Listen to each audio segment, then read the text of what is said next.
누가복음 14장 36절부터 49절까지 공독합니다.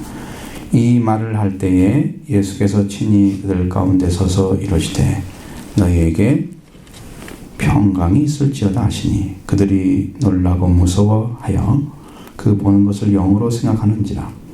예수께서 이르시되 어찌하여 두려워하며 어찌하여 마음에 의심이 일어나느냐. 내 손과 발을 보고 나인 줄 알라. 또 나를 만져보라.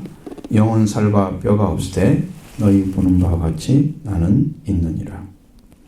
이 말씀을 하시고 손과 발을 보이시나 그들이 너무 기쁨으로 아직도 믿지 못하고 놀랍게 여길 때에 이르시되 여기 무슨 먹을 것이 있느냐 하시니 이에 구운 생선 한 토막을 드리니 받으사 그 앞에서 잡수시더라.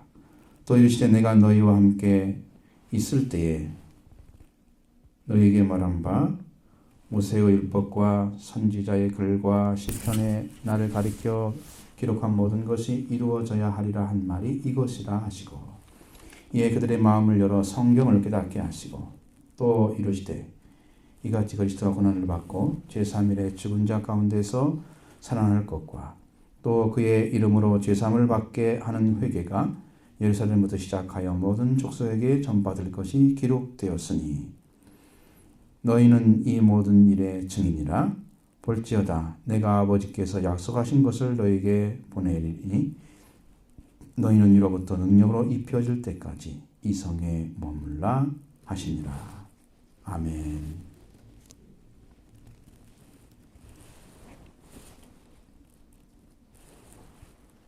부활과 정의란 제목의 말씀을 드리려고 합니다. 오늘 예수님께서 인류에게 가져다 준 가장 큰 축복, 그건 뭐냐면 평화의 관계를 다시 부활시킨 것입니다. 인류가 가장 고통스러운 것이 뭐냐? 그건 바로 하나님과 관계가 끊어져서 살고 있는 그 고통입니다. 이를 다시 하나님과 거룩한 관계를 부활시켜 주셨습니다. 그리고 우리의 언어를 다시 살리셨습니다. 성령 언어로 바꿔주었습니다. 이 두 가지죠. 부활은. 예수님께서 부활하신 후에 제자들에게 다시 만날 것을 약속하셨습니다. 그리고 부활하시고 찾아오셔서 제자들을 만납니다. 제자들은 이전에 가르침을 받으면서 3년여를 같이 지냈습니다. 그런데 그들의 죄와 사망의 문제는 해결되지 못한 거죠. 여전히 죄인으로 있습니다. 두려워하죠. 사람을 무서워하죠. 그들은 주님을 위해서 일하기보다는 자신들이 주님의 나라에서 어떤 자리를 차지할 건가 욕심에 가득 차 있었습니다. 그들은 예수님께 가진 비전을 소유하고 있지 못했습니다. 어떤 일에서 부름받았는지에 대해서 온전히 알지도 못했습니다. 단지 자신들이 예수님을 따른 것은 부름에 의한 거지만 그러나 그들의 속의 욕구는 자기의 필요를 채우기 위해서 그 자리에 서 있는 거예요. 이것은 온전한 따름이 아닙니다. 그러나 부활하신 예수를 만났을 때 그들은 변화하기 시작했습니다. 부활하신 주님은 그들에게 평화를 줬습니다. 그들은 깨졌던 평화, 그 평화가 깨어졌을 때 그들은 사람을 두려워하고 그 두려움으로 가득 차 있을 때 이들에게 가장 필요한 게 뭐냐면 평화였습니다. 더 이상 사람을 두려워하지 않고 하나님을 경외하는 자가 되기 위해서 평화가 필요한 거예요. 평화를 가진 사람은 하나님께 나갑니다. 평화가 깨진 사람은 하나님께 나가지 않습니다. 제자들은 인간적으로 두려워하고 그렇게 있었던 자리에서 평화가 필요한 거죠. 부활이 등이에 되어야 될 제자들에게 예수님은 아마 여러 가지 방식으로 나타났을 건데 성경에는 그걸 다 기록할 수 없기 때문에 아주 매우 제한적이고 좁은 범위에서만 기록되어 있는 거예요. 오늘 우리가 보는 말씀도 마찬가지예요. 예루살렘에서 예수님이 십자가에 달려 죽음과 매장하는 사실까지 다 확인한 두 사람이 25일이가 더 되는 엠마오른 마을로 내려갑니다. 그래도 예수님의 죽으심과 부활에 대한 이야기를 들었습니다. 그러나 그들은 아직도 부활의 주님을 만나지 못했습니다. 그들과 이야기하는 동안 예수님이 오셔서 같이 걷고 있습니다. 근데 예수님 알아보지 못했어요. 그들의 눈이 가려졌기 때문이죠. 생각해 보니까 이런 것입니다. 부활의 주님을 부활의 주님으로 믿지 않는 사람, 주님이 그에게 보여주지 않으시는 거예요. 특별한 케이스는 있어요. 바알처럼 믿지 않아도 일꾼으로 삼기 위해서 그에게 부활의 주를 나타내시는 경우도 있지만, 그렇지 않으면 대부분 처음 예수님이 부활했을 때는 다 그렇게 나타나 있습니다. 성경. 부활을 믿지 않는 사람에게 부활의 주님은 볼 수 없게 계시는 거예요. 오늘 여러분이 이제 여러분은 예수를 믿고 있었고 살아왔잖아요. 그럼 여러분이 부활의 주를 믿는다면 여러분이 오늘 찾아오실 것입니다. 성령으로. 만날 것입니다. 여러분 막달라 마리아가 예수님을 처음 만났다. 아무리 얘기해도 그가 부활을 믿고 간 게 아니에요. 그러니까 어디만 보고 있습니까? 무덤에서 떠나신 예수만 보고 있는 거예요. 무덤에 계시지 않는 예수를 천사의 입을 통해서 보는 거예요. 그것이 그렇습니다. 요한복음에는 부활하신 주님이 동산에 서 계셔도 그는 알아보지 못했습니다. 동산직인 줄 알았어요. 당신이 가져갔으면 좀 달라고 시체를 알아볼 수가 없는 거예요. 부활의 예수님에 대해서 믿지 않는 사람은 부활의 주님을 결단코 만나지 못합니다. 그분이 부활의 주님인 것을 꿈에 생각하지 못한 거죠. 주님을 찾는 줄 알아요. 주님께서 그에게 나타나서 부르잖아요. 마리아야. 부를 때 알아봤습니다. 주님이 나타나서 줬을 때만 알아보고 주님이 그에게 보여줄 수가 없는 거예요. 엠마오로 가는 역사 제자들도 똑같았습니다.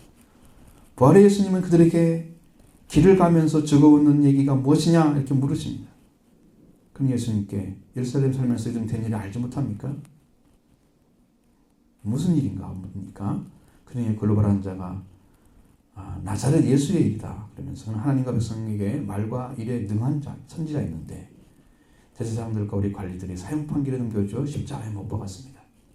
우리는 이 사람이 이스라엘을 속량할 자라고 그렇게 바라고 있었는데 그 일뿐만 아니고 이 일이라는 데 사흘째가 됐는데 우리 중에 어떤 여자들이 우리를 놀라게 했는데 이 사람들은 새벽에 무덤에 갔다가 그는 시체를 보지 못하고 살아났다는 것, 천사의 나타남을 보았다고 합니다.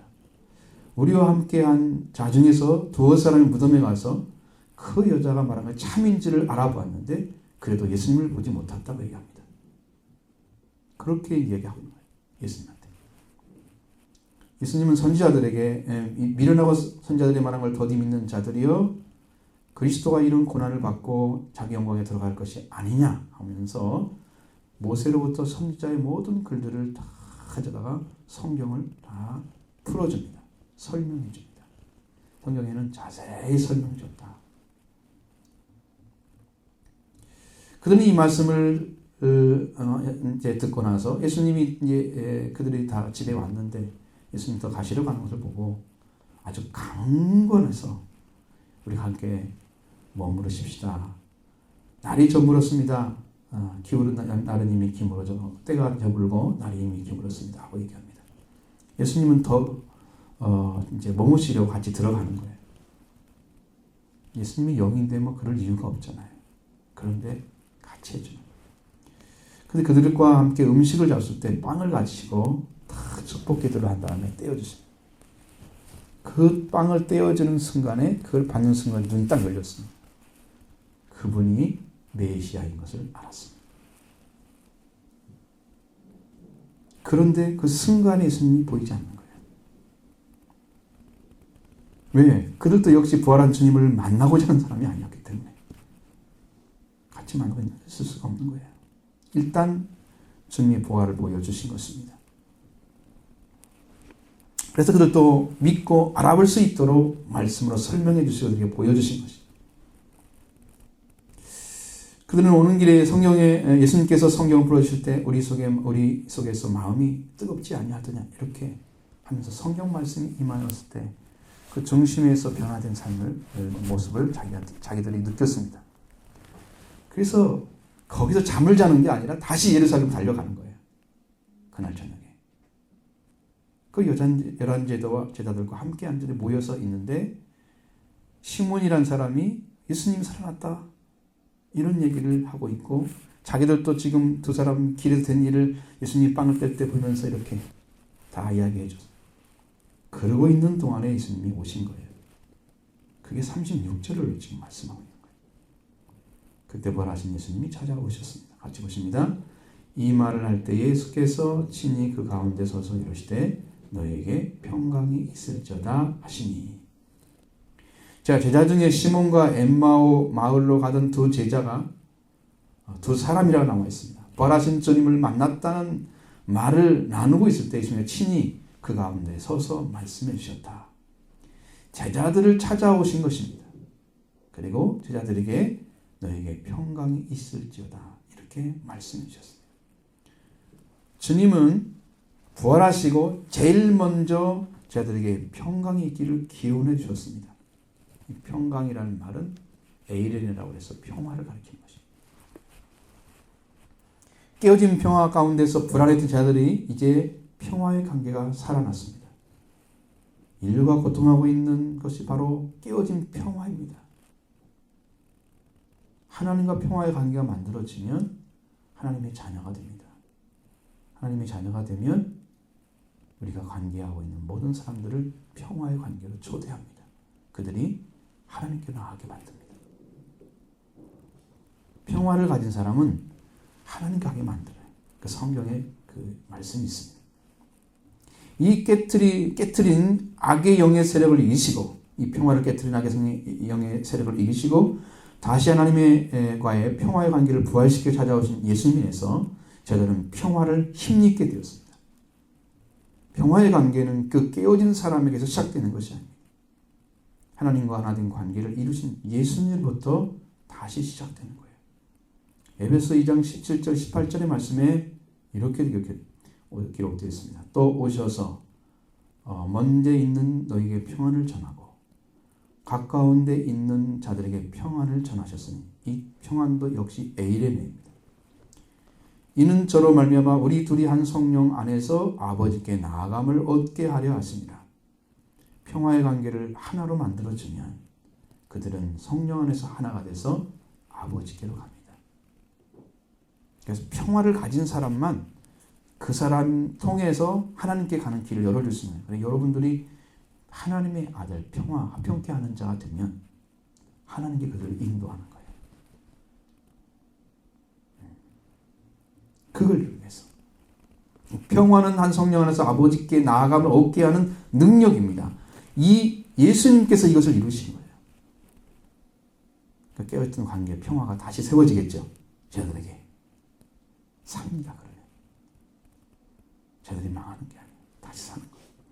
예수님께서 하나님과 깨어진 관계를 회복하는 그 평화를 이루셨기 때문에 예수님께 주신 평화를 받으면 우리도 하나님께 돌아와서 하나님과 평화의 관계가 이루어지는 것입니다. 여러분의 이런 평화가 있기를 바랍니다. 그러나 하나님을 아는 사람도 하나님의 말씀을 믿고 의지하는 사람도 이 평화를 이루신 예수님으로 말미암아 하나님과 평화의 관계에 들어갈 수 있는 거예요.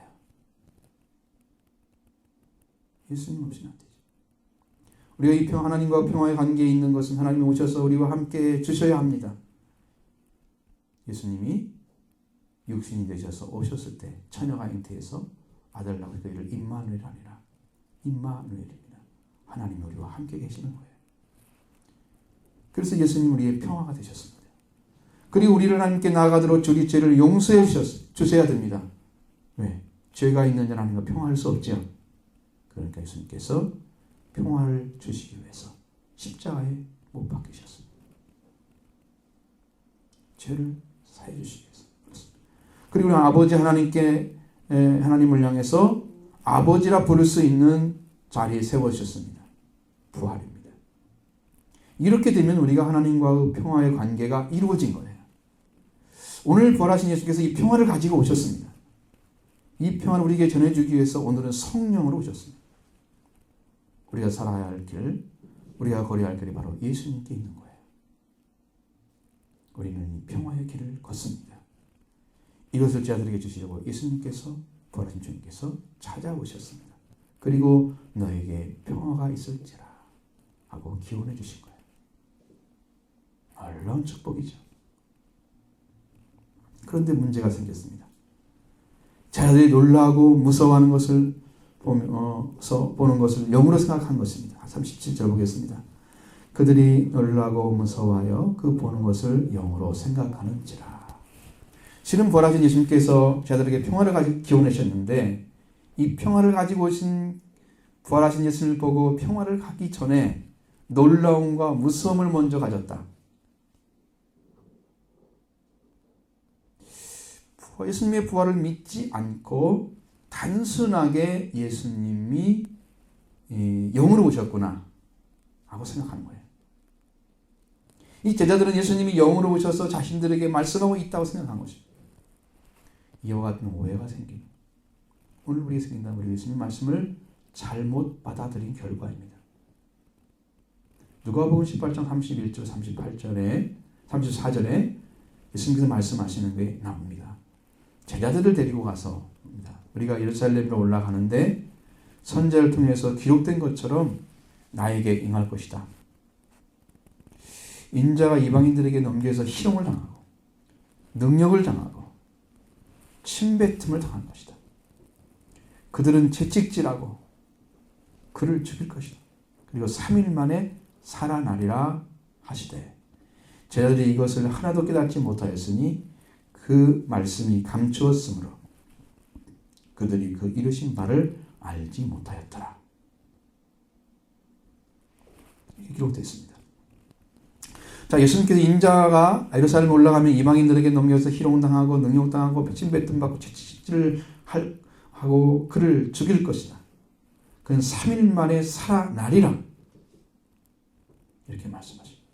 고난을 받는다는 사실에 대해 제자들은 잘 알지 못했을 것입니다. 어떻게 고난을 받고 있었을까? 예수님이 이미 제자들은 예수님이 체포되어 가는 동안에 떠나버렸기 때문에 예수님이 당하는 고난, 침뱉음 받는 거 이런 거 한 번도 보지 못했을 것입니다. 거의 못 봤을 거예요.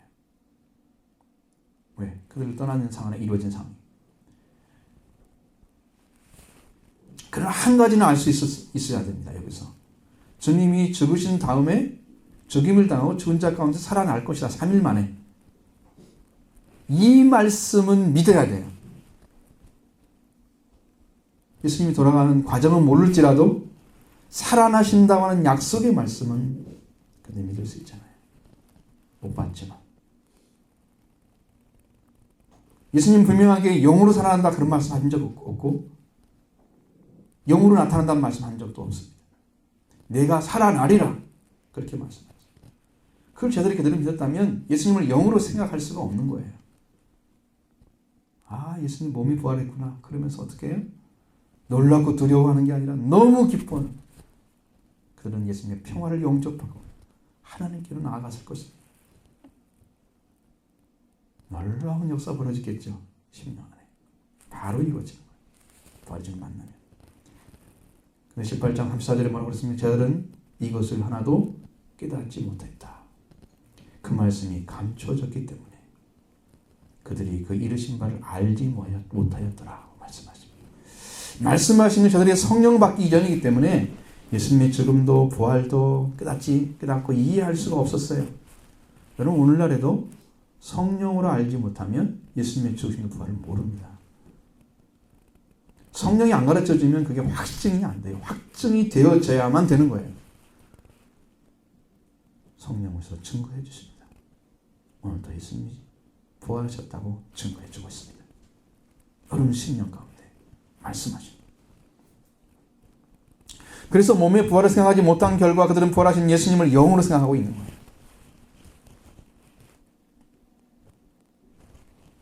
자, 그럼 예수님은 이렇게 영으로 생각하는 자들에게 어떻게 말씀하셨나요?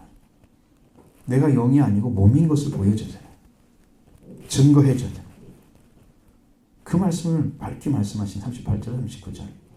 같이 예수께서 이르시되 어찌하여 두려워하며 어찌하여 마음에 의심이 일어나느냐? 내 손과 발을 보고 나인 줄 알라. 또 나를 만져보라. 영은 살과 뼈가 없으되 너희 보는 바와 같이 나는 있느니라. 아멘.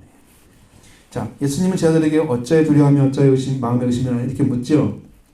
이것은 이런 얘기예요. 무엇이 흔들어대고 무엇이 마음을 몹시 괴로워하는 의심을 가져다 주었느냐 이 말이에요. 내가 언어가 없으면 되지가 않아요. 이 말씀. 무엇이 이렇게 제자들 마음을 흔들어대고 있는지. 그 마음이 몹시 괴로워하는 그 의심이에요. 그냥 의심이 아니고 괴로워하는 의심이에요. 그걸 가져다 줬냐고 예수님 물으십니다. 예수님은 손과 발을 분명하게 보여주시고 거기는 선명한 못자국이 있었을 것입니다. 왜? 영에는 못을 박을 수 없잖아요. 영은 만질 수가 없는 거예요. 영은 상처의 흔적도 있을 수가 없는 거예요. 만져볼 수도 없는 거예요. 영이기 때문에 사람들이 직접 만졌으면 처음으로 알아볼 수가 없는 거예요. 영이라고 하면. 그래서 예수님 나를 만져보라고 말씀하십니다. 예수님 손과 발에 못자국이 있는 것이 못자국만 있는 게 아니라 바로 내가 몸으로 부활했다는 걸 보여주겠어요. 몸으로 부활했다는 거예요. 그걸 제가 알게 하기 위해서 예수님 만져보라고 하신 거예요. 영은 살과 뼈가 없습니다. 그럼 예수님은 살과 뼈가 있는 거예요. 만질 수가 있어요. 실체가 있는 거예요. 예수님. 우리는 영으로 믿는 게 아닙니다. 실체가 있는 예수님을 믿는 거예요. 그리고 예수님의 부활은 영이 아니라 육체의 부활인 것입니다. 몸의 부활입니다. 몸의 부활을 이루는 것이 우리 부활이 되는 목표입니다. 예수님의 부활의 몸과 같이 부활되어 살아가는 생활이 바로 우리의 몸의 속량입니다. 예수님께서 죄를 위해서 피 흘려서 죽으심으로 죄의 속량이 이루어졌죠. 그 예수님이 부활하셔서 우리의 몸의 속량이 이루어졌습니다. 자, 죄의 속량이 있고 몸의 속량이 따로 있어요. 죄의 속량은 십자가에서 이루어집니다. 몸의 속량은 부활로 이루어집니다. 다시는 종노릇 안 해도 돼요.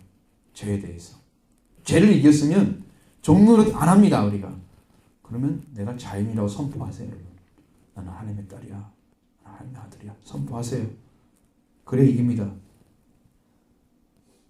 죄 가운데 살면서 하나님의 아들 딸이야. 못하겠죠. 말은 했는데 내 생활과 틀려. 다르게 돼. 그러면 못하겠죠. 그러나 예수님의 성령을 믿으시기 바랍니다. 그냥 사라져요. 믿고 의지해서 주님의 성령이 여러분에게 확증이 돼서 너희 안에 피가 있다고 말씀하시고 네, 피로 씻었다. 성령이 이루어지면 죄의 성령이 끝났어요. 죄가 우리를 지배할 수 없는 상태로 가는 거예요. 그것이 부활이에요. 이건 몸의 성령입니다. 이 몸의 성령을 이루신 예수님이 성령의 첫 열매로 우리 가운데 심어지게 되면 심어진 열매가 오순절에 형제사랑의 열매가 맺어져서 우리가 사랑으로 완전한 회복을 이루는 게 오순절이에요. 예수님은 이루셨는데 우리가 안 가지고 있는 거예요. 그러니까 우리가 가지게 하기 위해서 예수님이 부활하셔서 성령의 첫 열매로 우리한테 심겨지는 거예요. 다시. 그 부활의 주님을 영접한 사람이 오순절로 가는 것입니다. 이렇게 하나님과 사람의 그 열매가 오순절의 열매가 하나님을 사랑하고 이웃을 사랑하는 사랑의 열매가 맺어지는 그게 완전한 거예요. 계명이 완성되는 거예요. 그 남을 사랑하는 자는 율법을 다 이루었느니라. 그 무엇도 우리를 붙잡을 수가 없어요. 꼬투리를 잡고 너 죄 있네 이렇게 못해요. 남을 사랑하는 그 위치에 있습니다. 사탄이 손 못 댑니다. 이미 가졌기 때문에. 유혹하고 힘들게는 할 수 있어요. 그러나 여러분 넘어뜨리지 못합니다. 주님이 가만두지 않습니다. 자식은요, 부모가 보호하는 거예요. 부모가 없는 자식은 참 고단하고 불쌍하죠. 그 아들은 그래 힘든 것입니다. 하나님 우리 아버지니까 우리를 돌보시는 거예요. 태어난 자식은 약해도 내 자식인 거예요. 쓰러지려고 해도 내 자식인 거예요. 하나님 보호해 주세요. 이 믿음 안 가지면, 부활의 주님을 모르고 있으면 이 삶을 못 살기 때문에 안 되죠. 우리 몸은 부활은 우리를 오순절로 가는 길로 속량을 이루게, 몸의 속량을 이루게 합니다. 몸의 속량이 이루어진 사람은 생활은 하나님을 사랑하는 삶을 살고 이웃을 사랑하는 삶을 살아갑니다. 그래서 이 사람을 갖다가 말씀이 육신이 되었다. 예수님이 그 삶을 사신 거예요. 예수님이 그 위치에서 사신 거예요. 그러니까 예수님 안에는 적이 없어요. 모두 사랑할 자예요. 다 살려야 할 대상이에요. 모든 사람이 내 형제고 내 자매이기 때문에 살려야 할 사람이에요. 인류가 한 형제인 거예요. 하나님께로 태어난 거예요. 예수님의 눈은 그렇게 돼 있어요. 이 비전을 가진 존재들이 사도들입니다. 사도들이 이 비전을 가지고 살았어요. 온 인류는 내 형제다. 하나님의 아들딸이다. 여러분은 그들은 뭐 죄가 다 사인됐다는 그런 게 아니라 예수님이 이미 다 사했잖아요. 그러면 전해가지고 예수님은 죄를 사했다고, 예수님 부활하셨다고, 당신이 그래서 그 말씀이 성령으로 탁 꽂히면 그 심령이 받아들였을 때 그 일이 바로 가서 이루어져요. 그러면 거기서 탁 대박 맞죠? 은혜 받고 막 벌떡벌떡 일어나죠. 살아납니다. 그 자리에서. 오늘 또 여러분이 영혼에 오셔서 말씀하시는 거. 여러분을 사랑할 줄을 믿습니다. 여러분들이 함께 하십니다. 그렇게 사랑이 생활로 나타날 때 그 사람은 생명의 향기를 가진 사람이에요. 그러면 생명의 향기를 가진 사람은 저 사람을 보면 내가 사망에 있는지 생명에 있는지를 구분할 수가 있어요. 성경은 그걸 그리스도의 향기라고 말씀하고 있어요. 정말로 은혜 받은 사람 앞에 가면 내가 사망에 있는지 내가 생명에 있는지를 알 수가 있어요. 자, 마음과 생각과 영이 다 통하고 있으면 이 사람은 저 말씀 받은 게 맞아. 나하고 똑같아 진리야. 생명의 향기를 맡아야. 안 통해 영이. 전혀 말도 안 통해. 무슨 말인지도 모르겠어. 나는 사망에 속한 자야. 스스로 알아요. 이렇게 향기를 나타나는 사람까지 가야 돼. 그 예수님의 부활이 이루어진 것입니다. 이렇게 말씀을 주셔도 이해하지 못해서 예수님은 몸의 부활을 나타내시기 위해서 먹을 걸 찾고 계십니다. 41절로 43절까지 보겠습니다. 이 말씀을 하시고 손과 발을 보이시나 그들이 너무 기쁨으로 아직도 믿지 못하고 놀랍게 여길 때에 이르시되 여기 무슨 먹을 것이 있느냐 하시니 이에 구운 생선 한 토막을 드리니 받으사 그 앞에서 잡수시더라. 자, 부활하신 예수님이 손과 발을 보이셨습니다. 그러나 그들이 너무 기뻐서 아직 믿지 못하고 있었다. 그 말은 이제는 의심은 사라졌다는 것입니다. 사실이다. 몸을 보여주니까. 사실이다. 못 박은 거 봐라. 손. 못 박혔지. 실제로 보여주니까. 그런 상태. 너무 기뻐서 믿지 못하고 놀랍게 여기는 상태. 그때 예수님이 여기에 무슨 먹을 것이 있느냐. 이렇게 물으십니다. 그 제자들은 구운 생선 한 토막을 드렸다 그랬습니다. 그 앞에서 잡수셨다. 이렇게 보이신 것은 의심의 여지가 없이 몸의 부활인 것을 확증해 주는 거예요. 제자들의 의심은 믿지 못함, 의심이나 믿지 못함은 완전히 사라져 버렸습니다. 문제는 그들이 예수님의 부활의 몸을 믿는 거예요. 부활하신 예수님을 믿는 거예요. 몸의 부활을 이루는 것은 무엇인지를 알아야 합니다. 이 부활을 이루셔서 우리에게 뭘 주시려고 하느냐? 여러분에게 요한계시록 20장 5절 6절에 기록된 첫째 부활에 들어가게 하려고 하는 거예요. 첫째 부활. 그것은 천년왕국에 들어가는 사람들이 주는 거예요. 왕으로 들어가는 사람들. 나중에 다 아시할 거예요, 여러분들도. 이 말씀을.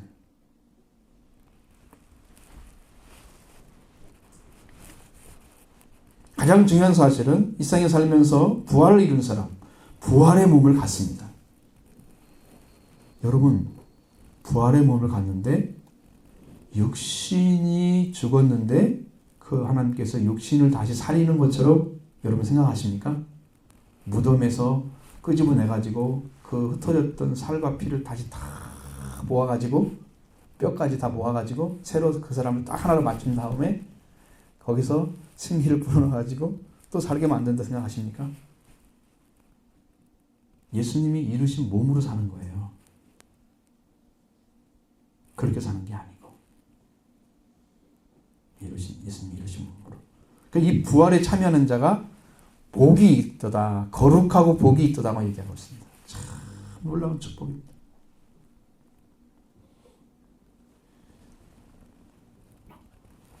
그래서 이 몸을 변화시킨 것을 알기 때문에 죽지 않습니다. 이 말씀을 받은 자, 부활의 주님의 말씀을 받은 자는 이미 죽음이 없기 때문에 그는 죽지 않습니다. 그래서 그를 신이라 그러는 거예요. 말씀을 받은 자는 신이라.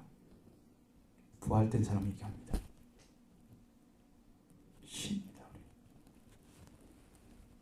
지금 육체로 있지만 육체가 살짝 죽는다고 해서 죽음이 아니에요. 그냥 넘어가는 거예요. 다리 하나 걷는 것도 같아요. 죽음과 삶은.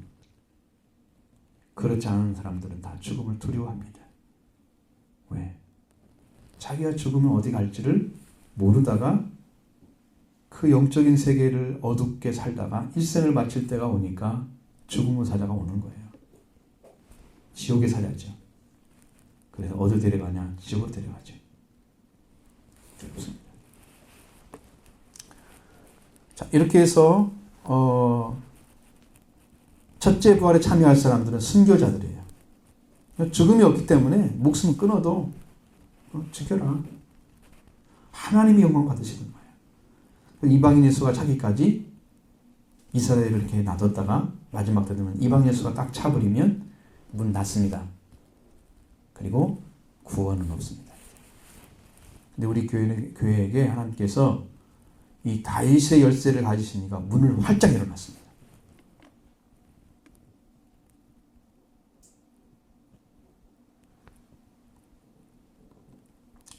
지금 열어놨습니다. 그래서 우리 교회는 앞으로 엄청난 생명들을 살리는 일을 해야 됩니다. 이 말씀을 전해야 돼요.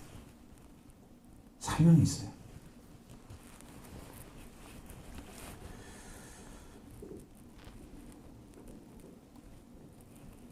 이렇게 더 완전한 하나님 세계 안에서 천국을 이루고 천국의 삶을 살고 그러다 하나님께 돌아가는 것입니다. 이 부활을 이루는 삶을 가장 높은 진리를 가진 삶이라 그러는 거예요. 이 부활을 이룬 사람. 이 부활의 증인이 되는 생활을 하게 하시려고 예수님께서 증거해 주고 계시는 거예요. 그럼 이 부활을 이룬 사람들은 이 땅에서 천국의 삶을 살아요. 천국을 이루고 살다가 천국에 돌아갑니다. 엘리야가 그렇게 살았습니다. 이 땅에서 천국을 이루고 살다가 돌아갔습니다. 죽음 없이. 자, 예수님이 부활을 통해서 이렇게 나타나는데 지금 예수님께서 부활하셨다고 하신 말씀을 듣고 있을지라도 예수님께서 왜 부활하셨는지, 부활을 통해서 무엇을 이루셨는지, 예수님 부활에 나와 어떤 관계가 있는지 이걸 알지 못하면 안 되는 거예요. 부활에 참여하지 못하잖아요. 그것을 알게 되면 여러분에게 유익한 것입니다. 자, 그러니까 이것을 이 부활을 알지 못한다면 부활을 알 수가 없는 거예요. 44절 말씀 보겠습니다. 또 이르시되 내가 너희와 함께 있을 때에 너희에게 말한 바 곧 모세의 율법과 선지자의 글과 율법의 기록을 일으켜 기록한 모든 것이 이루어져야 하리라 한 말이 이것이라 하시고. 자, 이것이라 이렇게 말씀하신 그것은 뭐냐면 예수님이 죽으시고 사흘 만에 다시 부활하셔서 살아나신 그 몸의 부활, 지금 이거다. 이렇게 된 거다. 그럼 무엇이 됐다는 거예요? 율법에도 기록되어 있고 시편에도 나와야 되고 선지자도 나와야 돼요. 그런데 이 말씀을 해석한 사람이 없습니다. 이것이 뭔가를 모른다는 거예요. 여러분 창세기 49장 10절에 보면 규가 유다를 떠나지 아니하며 통치의 지팡이가 그 살 사이에 떠나지 아니하기를 실로가 오시기까지 이르리니 그에게 모든 백성이 복종하리로다. 이렇게 말씀하셨습니다. 이 규라고 하는 것은 이게 원래 이제 왕이 잡고 있는 통치권을 상징하는 그 막대기 자그마한 거죠. 제후나 신을 모셨던 때 썼던 것들이라고 그래요. 근데 우리말로 규라고 바꿔놨어요. 옛날에 홀이라고 그랬습니다. 그것은 이제 그것이 뭐냐면 하나의 통치권을 상징해서 왕을 말하는 거예요. 왕권. 유다 족속을 통해서 왕권을 주겠다. 유다에게. 그것이 예수님한테 이루어졌습니다. 실로가 오기까지. 실로는 히브리 언어로서는 안식이나 평화를 가리키는 단어입니다. 샬롬이란 말과 같은 의미예요. 그래서 예수님이 이 규를 가지고 평화를 이룰 때까지 이것이 모든 백성이 복종하리라 그랬습니다. 예수님 안에 들어오는 백성들 다 이제 하나님 관계 안에 회복되는 역사를 가르쳐주고 있습니다. 자, 왕입니다. 첫 번째. 두 번째는 선지자로 나타납니다. 신명기 18장 15절에 너희 형제 중에 내가 하나를 일으키겠다. 나와 같은 선지자를 일으키겠다. 18절 19절에 너와 같은 선지자, 너희 형제 중에 너와 같은 선지자를 일으켜 그들을 위해서 일으키리니 내 말을 그 입에 두리라. 자, 이건 하나님이 말씀하신 거고 18절 15절에는 모세가 얘기한 거예요. 말씀을 주겠다는 그 사람한테, 그 선지자에게. 그 명령하는 것을 우리가 다 들어야 된다는 거예요. 듣지 않으면 벌을 내릴 거다. 이렇게 명령해 줬습니다. 선지자로 예수님 오셨습니다. 두 번째. 그것이 요한복음 6장 14절에 보면 사람들이 예수님이 행하신 그 오병이어의 기적을 보고 참으로 그 선지자라. 지금 모세가 얘기했던 것을 꼭 그대로 얘기하는 거예요. 50분입니다. 선지자가 기다리고 있습니다. 자, 이분입니다. 시편 16편 8절로 11절에 여호와를 항상 내 앞에 모시며 그가 내 우편에 계심으로 내가 유동하지 아니하리로다. 그러므로 내 마음이 기쁘고 내 영광도 즐거워하며 내 육체도 안전히 거하리니. 하나님께서 우편에 계시면 육체도 안전해요. 그리고 영혼도 음부에 버리지 아니하시고 주의 거룩한 자로 썩지 아니하게 하실 겁니다. 그래서 생명의 길로 내게 보이시니 주의 앞에는 기쁨이 충만하고 주의 우편에는 즐거움과 영원한 즐거움이 있나이다. 베드로가 이 말씀을 가지고 오순절 성령 받고 난 다음에 예수님의 부활을 대해서 말씀하실 때 인용한 말씀이에요. 그럼 그대로 뭐라고 인용했냐면 사도행전 2장 31절 32절에 미리 본고로 그리스도의 부활을 말하되 그가 음부에 버림되지 않고, 첫 번째 음부에 약간 영혼을 버리지 않는 것처럼 그의 육신이 썩음을 당하지 않을 것이다. 그렇게 말씀하셨는데 시편에 이 예수를 하나님이 살리셨다. 이렇게 증언했습니다. 우리가 이게 증인입니다. 자, 부활하실 것을 시편에서 다윗이 먼저 본 거예요. 그 다음에 이 말씀이 가장 중요합니다. 선지자서에 그 말씀이 있는 걸 잘 모르잖아요. 무엇을 이뤘느냐? 이사야 53장 10절로 11절. 이 말씀만 이해하면 여러분이 다 이해할 수 있습니다.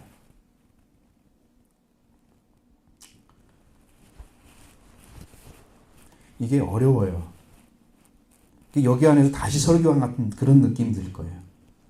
왜냐하면 여러분 이해를 못하면 그냥 지나가면 이제 아무것도 아니야. 이사야 53장 10절 11절 봅니다. 여호와께서 그로 사함을 받게 하시기를 원하사 질고를 담게 하셨음이죠. 그 영혼을 속건제물로 드리게 이르면 그가 시기를 보게 되며 그날은 길 것이요 또 그의 손으로 여호와의 뜻을 성취하리로다. 이르시되 그가 자기 영혼에 수고한 것을 보고 만족히 여길 것이라. 나의 의로운 정이 자기 지식으로 많은 사람을 의롭게 하며 또 그들의 죄악을 친히 담당하리라. 이렇게 말씀하셨습니다. 근데 이 말씀이 얼마나 놀라운 지혜를 담고 있는지 알았습니다. 잘 들으셔야 돼요. 귀를 열고 정말 들을 수 있는 만큼 최대한 다해서. 이사야 53장은 고난장이죠. 11절에 여기서 고난에 대해서 예수님이 설명하는데 그를 상하게 함을 받으시길 원하셨다. 여호와께서 그렇게 말씀하십니다. 그리고 원하셨고 그리고 질그를 담게 만들었다. 이 상함을 받게 하신단 말이 뭐냐면 이것은 다카란 단어를 사용해서 눌러 부수다, 분쇄하다, 박멸하다 그런 뜻입니다. 자, 예수님은 상한단 말이 우리나라 말로는 상한다는 이게 짧은 의미잖아요. 그것이 아니고 예수님을 죽음에 완전하게 내어준다는 뜻입니다. 어떻게 찢어지든지 여러분 눌러 부수든지 분쇄가 되든지 박멸하든지 그렇게 되는 거예요. 그런 단어예요. 그러니까 굉장히 예수님이 엄청난 고난을 받는데 사람들에게 무슨 침뱉음 받고 이 정도가 아니야. 응? 채찍 받고 이거 정도가 아니야. 예수님은 그냥 인간 이하의 취급을 하도록 그것을 여호와께서 원하셨다고 그랬어요. 원하셔서 어떻게 하느냐? 예수님이 그렇게 눌러 부숨을 당하도록 하는 것을 하나님이 기뻐하셔서 그리고 그에게 뭘 줬느냐? 바로 병이 들도록 했다는 거예요. 질고를 당하게 했다는 거예요. 이 질고는 뭐냐면 사역형을 상해서 히필 동사를 그래가지고 반드시 병이 들도록 했어요. 예수님 몸에. 여러분 십자가에 달려가지고 3시간 만에 돌아가신 분은 없어요. 예수님이 최단시간에 몸에 질병을 다 짊어지고 우리가 알지 못하는 예수님이 모든 병을 다 가지고 있었을 거예요. 짊어지셨어요. 우리의 질과 우리의 병을 다 짊어지셨어요. 그래서 예수님의 이름으로 병을 고치는 거예요. 죄만 사했으면 죄만 사해지겠죠. 병은 못 고치겠죠. 근데 병을 예수님이 짊어졌기 때문에 예수의 이름으로 병도 고쳐지는 거예요. 악한 영도 이겼기 때문에 귀신도 쫓아나는 거예요. 쫓겨나는 거예요. 이게 아니면 가짜예요. 그리고서 자기 영혼을 속건 제물로 드리게 이르렀다. 이 속건 제물은 2가지가 있습니다. 죄를 용서받는 것 첫 번째. 두 번째로는 남에게 과실로 인한 손해에 대해서 배상해서 구체적으로 관계를 개선시키는 것. 예수님의 영혼이 속건 제물로 드려졌습니다. 사람이요 마귀에게 속아가지고 하나님의 말씀을 버리고 뱀의 말을 따라갔잖아요. 그 결과 하나님을 버리고 하나님 주신 권세도 잃어버리고 하나님 주신 지혜도 잃어버리고 결정적으로 성령을 잃어버려서 죽음에 이르렀습니다.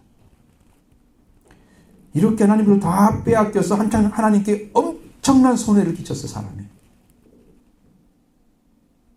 그 인류의 죄를 용서받게 하기 위해서 하나님께 용서받게 하기 위해서 하나님과 구체적으로 관계 개선을 하기 위해서 예수님이 자기 영혼을 속건 제물로 드렸습니다. 그래서 이것이 이루어지면 무슨 일이 벌어지느냐? 속건 제물로 드리게 되면 씨를 보게 될 거라고 그랬어요. 이 씨는 영적인 생명의 태어난 걸 말하는 거예요. 예수님이 속건 제물로 드려진 후에 그를 믿는 자들이 새로운 영적 세계에 들어가서 하나님의 자녀들로 태어나는 거예요. 이건 거듭남이지. 씨를 보게 될 것이다. 그의 날이 길 것이다. 예수님께서 자기 영혼을 속건 제물로 드리시고 새로운 생명이 태어나게 하십니다. 영적 후손이 태어나게 하십니다. 오늘 그분들이 누구냐? 우리들을 얘기하는 거예요. 속건 제물을 완성하시고. 자, 그리고 예수님께서 이 속건 제물을 드시면서 여호와의 기뻐하시는 뜻이 성취됐다. 예수님의 손으로 하나님의 뜻이 이루어지게 만들었어요. 예수님의 십자가와 죽음은 절대로 끊어낼 수가 없는 하나님의 절대적인 목적과 뜻을 이루어드리는 일이었습니다. 이것이 없이는 인류의 구원이 없는 거예요. 그래서 이걸 하셨습니다. 자, 이렇게 해서 건제물로 드려진 메시아가 자기가 수고한 것을 보면서 만족히 여길 것이다. 이 말씀도 이루어졌습니다. 그리고 자기 지식으로 많은 사람을 의롭게 하며 또 그들의 죄악을 친히 담당하리라 하셨습니다. 이게 뭘까요? 이게 놀라운 비밀이에요. 여기에 지식은요, 다카라는 지식이에요. 다하트. 이 지식은요, 체험적이고 주체적인 지식. 이 말씀을 잘 이해하면 여러분들이 진짜 올바른 신앙을 가질 수 있어요. 근데 여기가 너무 오래 많이 숨겨져 있어가지고 여러분들이 알아들을지를 제가 고민 많이 했습니다. 준비하면서. 이 말을 알아들으면 좋을 텐데 정말 이 말을 알아들을 수 있을까? 예수님은 직접 죽으시고 직접 부활하셨습니다. 다르게 설명하면 예수님은 죽음과 부활을 직접 체험하셨어요. 죽으심과 부활을 체험하신 그 진리, 그 가운데 태어난 지식을 가지고 우리에게 줍니다. 그러면 그 지식을 받은 자는 의롭게 되는 거예요. 그리고 죄악에 사해지는 거예요. 근데 이 말이 엄청 어려운 말이에요. 저도 처음 봤습니다. 하나님이 처음 가르쳐줬어요. 이 놀라운 것은 그래서 예수님의 죽음과 부활밖에는 구원을 이룰 수가 없다는 것을 성경이 그렇게 강조하고 있구나. 예수님이 직접 체험한 거예요. 이것은 인간이 만드는 지식이 아니야. 그리고 체험해서 죽음도 이기고 죄도 이기고 이기셔서 완전한 구원을 이루시고 하나님과 함께 이루어진 이 복음들을 성경이 기록해 놓은 거죠. 쫙 기록해 놓은 거예요. 서신서에는 전부 그런 복음들이 대부분이에요. 내용들이. 그런 지식이야 그게. 그 지식을 갖게 되면 여러분도 의롭게 안 받고 죄악은 사해질 것입니다. 예수님이 이루셨기 때문에. 이 지식을 갖다는 거예요. 이렇게 해서 예수님의 부활은 율법과 선지자 시편에 기록한 모든 말씀이 다 이루어졌습니다.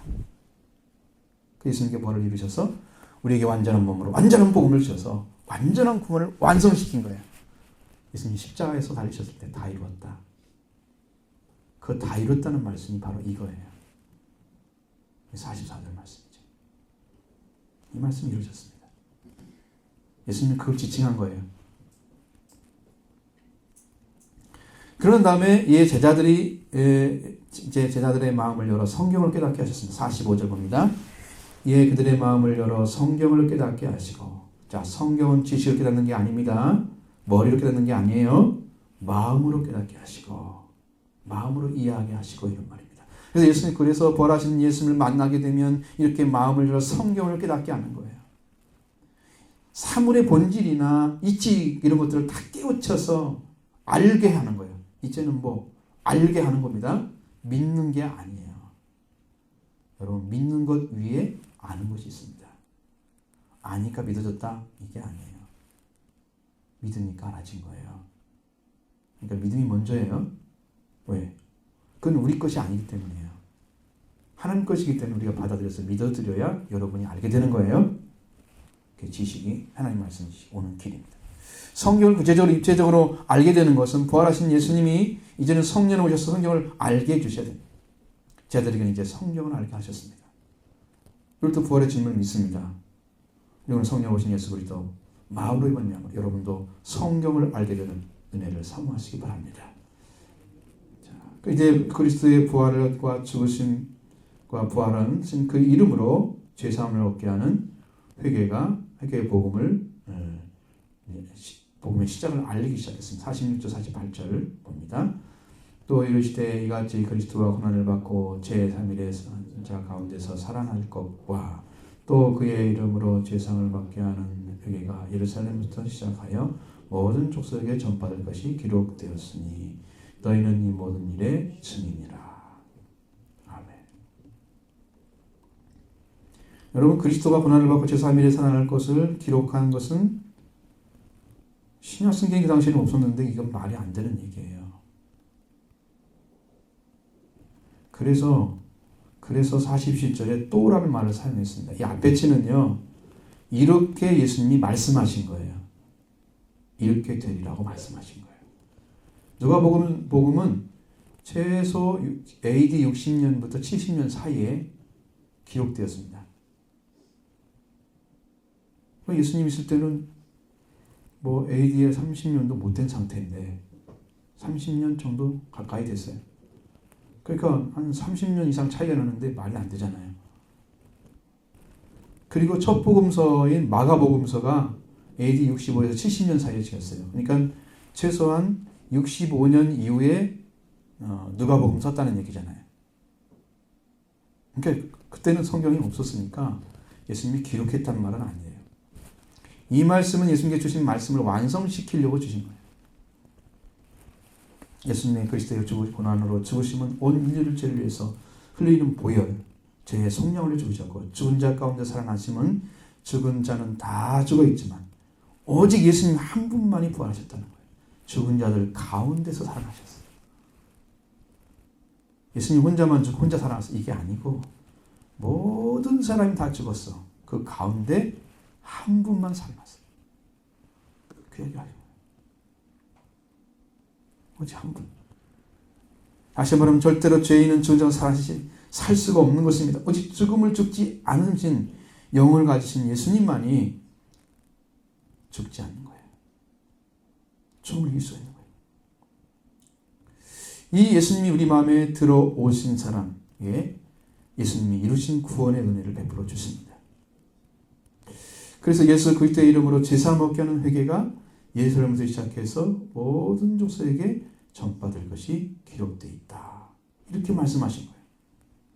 이 말씀은 어디를 인용한 거냐면 에레미야 31장 34절 기록된 말씀 중에 하반절을 이용한 것입니다. 그들이 다시는 각기 이웃과 형제를 가리켜 이르기를 너는 여호와를 알라 하지 아니하리니 이는 작은 자로부터 큰 자까지 다 나를 알미라. 내가 그들의 죄악을 사하고 다시는 그 죄를 기억하지 아니하리라. 여호와의 말이니라. 이 말씀 뒤에 있는 죄악을 사하고 내가 그들의 죄를 사하고 다시는 그 죄를 기억하지 아니하리라. 이 말씀을 인용한 거예요. 모든 사람들이 하나님을 안다는 거예요. 모든 족속에게 다 이 죄악을 사하시는 죄를 사하시는 그 말씀 이제 구원이 기록되어 있다. 회개가 기록되어 있다고 말씀하시는 거예요. 이들이 이 말씀 모든 죄악을 사하시고 다시는 죄를 기억하지 아니하는 유일한 방법은 뭐냐? 죄악을 용서받는 것밖에 없습니다. 그럼 죄를 용서받으려면 어떻게 해야 되냐? 회개밖에 없는 거예요. 구약적으로 죄를 회개하고 하나님께 돌아오려면 무엇을 해야 되냐면 제사를 드려야 돼요. 신약은 예수 그리스도가 이미 십자가의 제사를 드렸기 때문에 여러분 제사 안 드려요. 예수 그리스도를 믿는 것이 제사를 드리는 거예요. 다른 방법으로 하나님께 돌아오는 길을 주지 않았습니다. 제사는 반드시 뭐를 해야 하냐면 피를 흘려야 돼요. 거의 대부분 소재 외에는 전부 피를 흘리는 것이었어요. 제물은 불에 태워지고 그리고 그 연기를 하나님께 드림으로 하나님께서 그 연기를 받으신 다음에 용서를 해주시는 거예요. 결과가 나와야 돼요. 불에 타서 연기가 나와야 돼요. 여러분 연기라는 것은 만들어낼 수가 없는 거잖아요. 태워져야만 나오는 거죠. 그러니까 불에 타서 태워진 냄새를 맡으시고 하나님 용서해 주는 거예요. 무슨 말인지 알겠죠? 완전하게 자기를 드리는 거죠. 완전하게 내려오는 사람만 하나님이 받으시는 거예요. 그게 방법이었어요. 연기가 나오면 태워졌기 때문이에요. 완전히 자기의 죄를 들여서 그를 태워서 이제는 자기 형체조차도 없는 그 성도의 제사를 받으시는 그냥 그와 같이 예수 그리스도의 보혈을 의지하고 죄를 용서받고 예수 그리스도의 부활을 의지하고 죽음에서 해방됐고 이제는 다시는 죄와 사망의 법에서 매이지 않습니다. 그 생명을 하나님 받으시는 거예요. 왜? 예수님이 이미 이루어놓으신 것을 내가 받아서 죄와 사망의 법에서 해방됐기 때문에 하나님을 받으시는 거죠. 다시는 죄와 사망의 법에 매이지 않습니다. 이렇게 하면. 이렇게 죄와 죽음을 이기신 그 이름 앞에 돌아오는 회개, 그 회개만이 완전히 죄를 용서함 받게 하는 능력입니다. 그 일이 왜 예루살렘이 시작되느냐? 이제 한 가지 남았죠. 이사야 2장 3절 4절 2장 2절 3절 미가서 4장 1절 2절 성경을 읽어보면 대동소이합니다. 거의 문구도 안 틀리고 비슷해요. 제가 이사야서 2장 2절 3절만 읽어드릴게요. 그럼 같이 보시죠. 만일에 여호와의 전에 산이 모든 꼭대기에 굳게 설 것이요 모든 작은 산 위에 뛰어나리니 만방의 거리로 들어올 것이라. 많은 백성이 가며 이르기를 오라 우리가 여호와의 산에 오르며 야곱의 하나님의 전에 이르자. 그가 그 도로 우리에게 가르칠 것이라. 우리가 그 길로 행하리라 하리니 이는 율법이 시온에서부터 나올 것이며 여호와의 말씀이 예루살렘에서부터 나올 것이니라. 미가서도 거의 똑같습니다. 그래서 하나님의 말씀이 나와야 할 곳이 여호와의 산, 하나님의 전. 하나님께서 가르치실 그 말씀을 가르칠 때가 온다고 예언했습니다. 율법이 시온에서 완성된 율법을 말하는 거예요. 여기서는 율법이지만 그 다음에 여호와의 말씀이 예루살렘에 나올 것이다. 그러니까 여러분 이 말씀을 잘 합쳤어요. 예레미야 32장 34절 말씀 하반절과 이사야 2장 2절 3절 말씀을 하나로 만들어서 모든 족속의 죄를 사하시는 약속의 말씀이 시온과 예루살렘에 나올 것이다. 죄를 사해 줄 거다. 그것이 모든 민족을 회개시키는 회개다. 죄사함을 받기는 회개다. 하고 말씀하시는 거예요. 모든 민족에서 그리스도의 이름으로 죄사함을 얻게 하는 회개가 전해질 것을 전해야 할 사명이 저들에게 주어진 거예요. 그래서 그들에게 뭐라고 했습니까? 너희가 증인이라고 얘기합니다. 48절 말씀은 너희는 이 모든 일의 증인이라 그랬습니다. 여러분 목격자를 말하는 거예요. 위트니스는 목격자입니다. 근데 여러분 잘 생각해 보세요. 목격자라도 똑같은 사건을 보면서 다르게 얘기할 수 있죠. 조금 다른 각도로 얘기하면 문제가 생기잖아요, 서로. 그러니까 증인은 증인인데 지금 전할 수가 없어요. 무엇이 부족하냐? 예수님이 부활하신 예수님도 만났습니다. 성경도 마음을 열어서 깨닫게 했습니다. 그리고 회개에도 어떻게 이루어질 것을 말씀하셨습니다. 다 가졌는데 전할 수가 없는 거예요. 증인인데 말할 수가 없어요. 왜 안 되는가? 예수님의 죽으심과 부활 그것을 완전하게 알려고 하면 그것은 성령이 오셔야 합니다.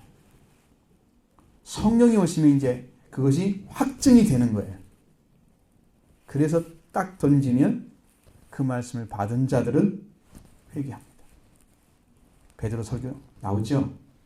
3,000명이 기다려서 회개하잖아요. 그 성령이 오셔서 말씀하시는 말씀을 들을 때에 변화됩니다. 그건 확증될 수가 없어요. 내가 알고 있는 지식 던진다고 해서 누가 믿거나 변화되지 않습니다. 그것은 다 교리화시켜 놓은 거예요. 성경 내게 깨달았어. 그것과 사람들 변하지 않습니다. 그걸 성령이 사용하셔서 선포할 때 생명을 살리는 능력으로 사용되는 거예요. 그게 설교인 거죠. 오늘 여러분도 이 말씀을 듣고 있는 것입니다. 그래서 뭐라고 하면 49절 말씀 뭐라고 보시죠? 볼지어다 내가 내 아버지께서 약속하신 것을 너희에게 보내리니 너희는 이로부터 능력으로 입혀질 때까지 이 성에 머물라 하시니라. 제자들은 내가 내 아버지께 약속한 것을 보내실 때까지 이로부터 능력이 입혀질 그 순간까지 이 성, 그 예루살렘에 머물라고 예수님 명령해 주셨는데 아버지께서 약속하신 말씀은 요엘서 2장 28절로 32절입니다. 말세에 내 남종과 여종에게 내 영을 부을 것이다 약속해 놨습니다. 말세. 앞에서도 이사야 2장 2절로 3절에도 말세에 이루어질 일을 얘기했어요. 여기 보면 말일에 이렇게 되어 있습니다. 여기는 말세. 그래서 이 말씀이 말세에 이루어지는 거예요. 마지막. 예수님 오실 때부터 세상은 말세였습니다. 최종적인 종말이 아직 오지 않은 거죠. 최종적인 종말이 있다고 하면 그 날이 시간이 흘러가면 흘러갈수록 더 종말이 가까워지죠. 어느 지점인데 모르고 있잖아요, 우리가. 그런데 그 지점을 향해서 지금 가고 있는 거잖아요. 그러면 시간이 1000년, 2000년 흐르면 더 가까워진 거죠. 그래서 지금은 마지막 종착점에 와 있다 그럽니다. 얼마 안 남았어요. 이 종말이란 말도 쓸 때가 얼마 안 남았어요. 빨리 준비하세요. 예수님의 거. 이렇게 전해줄 때 여러분 기쁨을 받으시고 예수 그리스도 믿고 성령 받으시기 바랍니다. 성령의 능력을 주셔서 약속하신 말씀을 이루시기 위해서 이 성에 머물러. 능력이란 말은 권능이라는 단어와 똑같아요. 디나미스예요. 그러니까 사도행전에 나타나는 1장 8절에 나타나는 성령이 오시는 너희가 권능을 받고 그 권능이나 여기 능력이란 말이나 똑같은 말이에요. 디나미스는. 능력이라고 번역할 수도 있고 권능이라고 번역할 수 있어요. 위에서 주시는 거예요. 자기가 받는 게 아니에요. 위에서 주셔야만 돼요. 그걸 받을 때까지는 뭘 못하는 거예요? 부활의 주님도 만났고 성경도 열어줬고 예수님의 비전도 알았는데 선포를 못하는 거예요. 능력이 입혀질 때까지 이 성에 머물라. 위로부터 오신다. 이건 아버지 약속한 거다. 예수님 거짓말. 제자리에 증인의 삶이 이루어져야 되죠. 완전한 증인이 되는 길이에요. 이건 성령 받는 것입니다. 성령이 열어주시는 말씀을 들으면 우리 성도님 가운데서 변화와 회개의 역사가 일어날 것입니다. 나는 여러분들에게 분명히 말씀드린 것은 이 시간에 회개에 경험하시고 여러분들의 심령으로 받은 이 복음에 여러분의 새 마음을 주시고 새 영이 임재하게 할 줄로 믿습니다. 부활을 하신 예수 그리스도는 이제 성령으로 열어주시는 말씀, 부활의 언어를 가자. 이 하나님의 말씀이 우리 가운데 임하셔 언어를 부활시킵니다. 그래서 저주의 말은 한마디도 하면 안 돼요. 언어가 부활된 사람. 생명, 살리는 생명 언어를 사용해야 됩니다. 성령의 능력으로 예수님이 증이 되는 말씀을 받는 저와 여러분 다 되시기를 난 주님의 이름으로 축원합니다.